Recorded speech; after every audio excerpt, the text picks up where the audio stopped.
Seguimos avanzando con el mundo ahora de France 24. Mi nombre es Rodrigo Sedano, voy a estar acompañándoles en los próximos minutos para contarles todas las noticias internacionales. Vamos con ellas. Manifestaciones masivas en Minneapolis. Miles de habitantes de la ciudad estadounidense protestaron contra el asesinato de Renee McLean-Good por parte de un agente del Servicio de Inmigración conocido como ICE. El gobierno federal defiende la reacción del funcionario y el alcalde y el gobernador de Minnesota lo critican.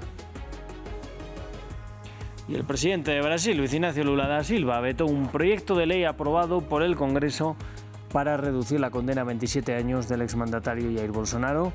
El Congreso todavía puede reversar la decisión del presidente en beneficio de Bolsonaro.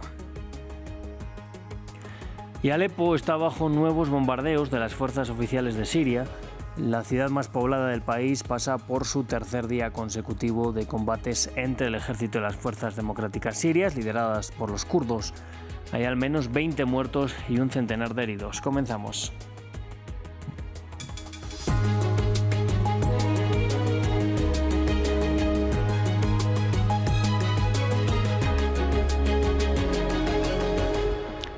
Vamos a abrir este informativo en Estados Unidos. En Minneapolis continúan las protestas por la muerte de Renee McLean-Good.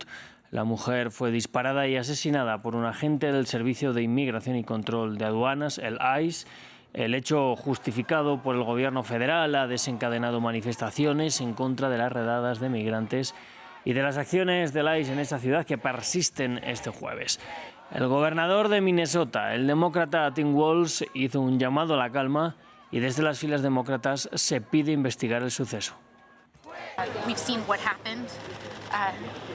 Hemos visto lo que le sucedió a esta mujer, creo que a solo unas cuadras de donde fue asesinado George Floyd. Y lo que necesitamos es que este incidente sea investigado y se enjuicie a los responsables. Lo que vimos hoy fue a un criminal asesinar a una mujer y dispararle en la cabeza mientras intentaba escapar y huir para salvar su vida.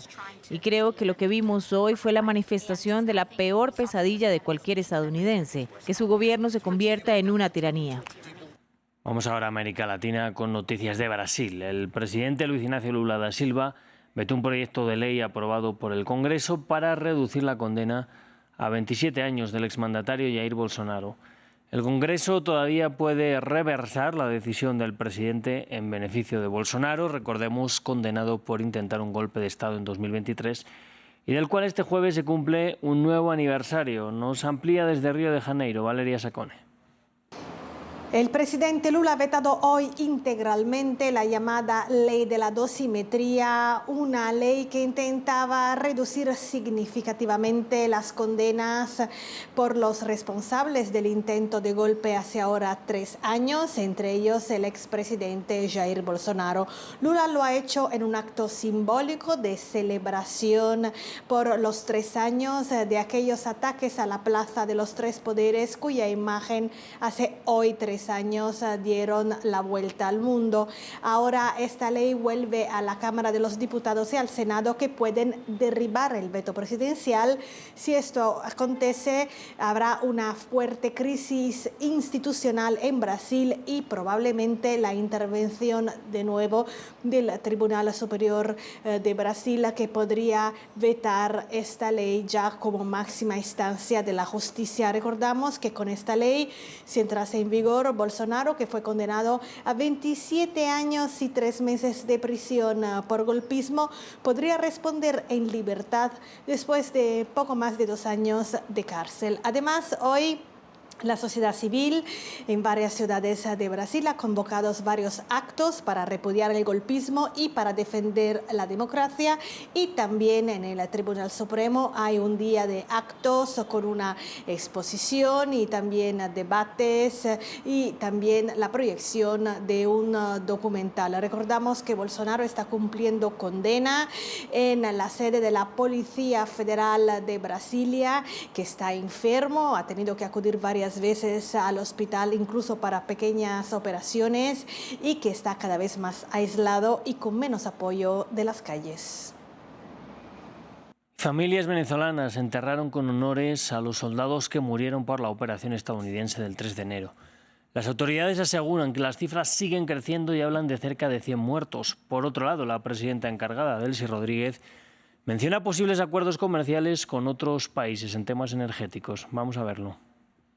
Decenas de familias en duelo en Venezuela. En varias partes del país se realizaron ceremonias fúnebres con honores militares a las víctimas mortales del ataque estadounidense del 3 de enero. La presidenta interina Delcy Rodríguez decretó 7 días de duelo por los fallecidos, de los cuales 32 eran cubanos. Estados Unidos dijo que la operación para capturar a Nicolás Maduro y su esposa, Cilia Flores, fue quirúrgica, mientras que el ministro del Interior, Diosdado Cabello, alertó que las cifras de muertos siguen en aumento. Venezuela fue víctima de un ataque bárbaro, artero, donde hasta ahora, y digo hasta ahora, hay 100 fallecidos, 100, y otra cantidad parecida de heridos. Mientras tanto, Delcy Rodríguez ha comenzado a nombrar a funcionarios para puestos clave dentro del Poder Ejecutivo, centrándose en seguridad y economía. Además, abrió la posibilidad de tener acuerdos comerciales con otras naciones en temas energéticos, luego de que Donald Trump dijera que Venezuela enviará entre 30 y 50 millones de barriles de petróleo a Estados Unidos. Venezuela está abierta a relaciones energéticas donde todas las partes estén beneficiadas, donde la cooperación económica esté muy bien determinada en contratos comerciales. Esa es nuestra postura y la diversidad de nuestras relaciones energéticas. Otras familias esperan la reconstrucción de sus hogares, que se vieron afectados por los bombardeos estadounidenses. En La Guaira, según reportan medios locales, un explosivo dejó 8 viviendas inhabitables, pero el edificio entero fue evacuado. Sus residentes están refugiados en casas de familiares a la espera de que terminen las obras. Y el presidente del Parlamento venezolano y jefe negociador del chavismo, Jorge Rodríguez, ha anunciado la liberación de un número importante de personas que incluye a venezolanos y a extranjeros, sin precisar la cifra, como un gesto, dice, para consolidar la paz y la convivencia pacífica del país. Dice textualmente Jorge Rodríguez: estos procesos de liberación se están dando desde este mismo momento.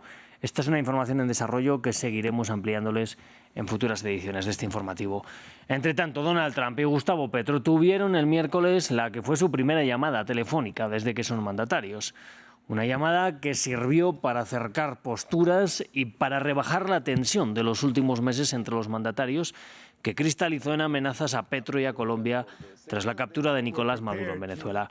Ahora Trump ha señalado que están arreglando un viaje de su homólogo colombiano a Washington, y la canciller colombiana, Rosa Villavicencio, dijo que espera concretar con Marco Rubio la fecha de la visita. Con la nueva presidenta del país vecino con Venezuela, el presidente ha hablado para invitarla a que venga al país, pues es necesario también restablecer ese diálogo en función de los intereses compartidos y comunes que tenemos como países y como pueblos hermanos. Las fuerzas oficiales sirias bombardean una vez más Alepo, la ciudad más poblada del país. Es el tercer día ya consecutivo de los combates entre el ejército y las fuerzas democráticas sirias, lideradas por las milicias kurdas del norte y del este del país. Tan solo hoy el gobierno habla de 9 civiles muertos, mientras las SDF cuentan otras al menos 8 víctimas. Nuestro corresponsal en Turquía, Adrián Rocha, tiene más información.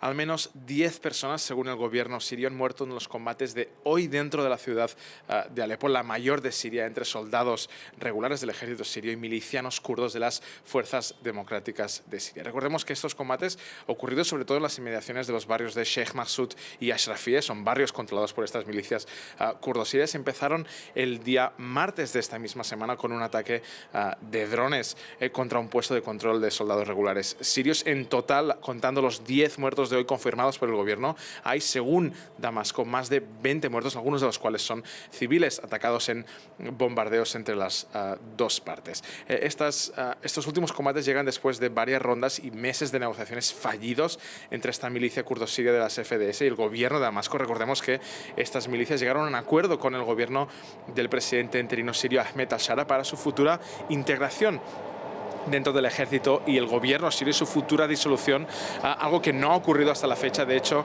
el gobierno sirio y también Turquía y Estados Unidos acusan a estas milicias kurdos sirias de bloquear el acceso y el llegar a un acuerdo final que termine con el control de estas milicias, de su autonomía en el este de todo el país. De hecho, Turquía ve a estas milicias como terroristas por sus vínculos con la guerrilla kurdo-turca del PKK y ha ofrecido, de hecho, su ayuda a Damasco hoy mismo, según un comunicado por parte del Ministerio de Defensa turco, que ha asegurado que Siria no ha pedido ayuda a Turquía para acabar con estos combates dentro de Alepo, pero que Turquía está plenamente dispuesta a intervenir si así es como lo quiere Damasco. Y en el cercano Líbano, el gobierno asegura haber tomado el control operativo del sur del país de una forma efectiva y tangible, un requisito en el alto el fuego firmado con Israel y auspiciado por Estados Unidos, que implica el desarme de Hezbollah. En este sentido, Israel ha dicho que los esfuerzos están lejos de ser suficientes. El gabinete subrayó la necesidad de continuar implementando el plan presentado previamente por el mando del ejército y adoptado por el gobierno en todas sus fases lo antes posible. También solicitó la elaboración de un plan para la región al norte del río Litani, basado en una evaluación general que está preparando actualmente el mando del ejército, la cual será presentada y debatida en el próximo informe mensual, que el comandante del ejército presentará al gabinete en febrero. Vamos ahora hasta España. Y el gobierno y la Iglesia Católica han cerrado un acuerdo para reparar a las víctimas de abuso sexual. Después de 2 años de negociación, se comprometieron a crear un sistema de reparaciones económicas y de otro tipo. La idea es que las víctimas, cuyos casos prescribieron en la justicia ordinaria, puedan acudir a este nuevo mecanismo. Nuestra corresponsal Marina Colorado tiene los detalles. Una firma histórica que trae una reparación justa a décadas de olvido para las víctimas de la pederastia en la Iglesia Católica en España. Así ha calificado el Gobierno el acuerdo rubricado esta mañana por el ministro de Justicia, la Conferencia Episcopal y la Conferencia Española de Religiosos, por el que por primera vez se crea un sistema independiente ajeno a la Iglesia para reparar a las víctimas de abusos que ya no pueden pasar a la vía judicial por haber prescrito los delitos o porque el abusador haya fallecido. Una reparación espiritual, moral, sanitaria o económica, dependiendo de las necesidades de la persona afectada. En el caso económico, la cantidad a indemnizar se decidirá según ejemplos europeos donde ya se han hecho estas reparaciones y será pagada íntegramente por la Iglesia, nunca el Estado español. Según el Ejecutivo, este acuerdo supone saldar una deuda moral e histórica frente, dicen, al muro de silencio con el que durante años se encontraron las víctimas, que han recibido con esperanza este nuevo sistema que durante un máximo de 2 años recibirá las denuncias de estos abusos ya prescritos a través de la Unidad de Atención de Víctimas del Defensor del Pueblo. En España no existen cifras oficiales de casos de abuso en la Iglesia Católica, pero en un informe de 2023 el Defensor del Pueblo, a raíz de una investigación periodística del diario El País, estimó que más del 1% de la población adulta actual española habría sido víctima de abusos en el ámbito religioso, es decir, hasta 440.000 posibles afectados. Este acuerdo llega a meses de una probable visita del Papa León XIV a España en junio, invitado a acudir a la misa en Barcelona en honor de los 100 años de la muerte del arquitecto de la Sagrada Familia, Antoni Gaudí. Y vamos a Rusia, que liberó al investigador francés Laurent Binatier, a quien la justicia rusa condenó por supuestamente violar las leyes sobre agentes extranjeros. A cambio, las autoridades francesas liberaron al ciudadano ruso Danil Kasatkin, un jugador de baloncesto que está encarcelado, señalado de participar presuntamente en ciberataques. Nos lo cuenta Patricio Peralta. Un investigador francés por un basquetbolista ruso. Este jueves, tras casi 1 año y medio en prisión, fue liberado Laurent Binatier. El ciudadano francés de 49 años cumplía una condena de 3 años por no registrarse como agente extranjero en Rusia mientras recopilaba información militar. Según RIA, la agencia de noticias rusa, Binatier había sido indultado por Vladimir Putin. El investigador francés enfrentaba nuevos cargos por supuesto espionaje que podrían haberle valido otra condena de 20 años. Por este caso hubo conversaciones diplomáticas entre ambos países. Ha habido contactos relevantes entre nuestra parte y el gobierno francés. Se ha presentado una propuesta con respecto a Binatier. Ahora la pelota está en la cancha de Francia. Por su parte, el presidente francés cuestionó la detención del investigador. Ninguno de los rumores y la propaganda que rodean a Binatier se basa en la realidad. Instamos a Rusia a que aclare estas acusaciones y lo libere lo antes posible. La liberación del francés es parte de un intercambio. Francia liberó al jugador de baloncesto ruso, Danil Kazatkin, que fue detenido en junio pasado a petición de Estados Unidos por su presunta participación en ataques informáticos. El deportista ruso ya se encuentra en Moscú, mientras que el investigador francés también está de regreso a su casa.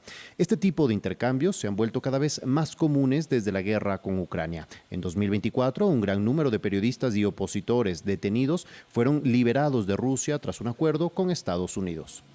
De esta forma vamos a despedir el informativo, pero sigan aquí conectados a France 24, nosotros volvemos enseguida con más información.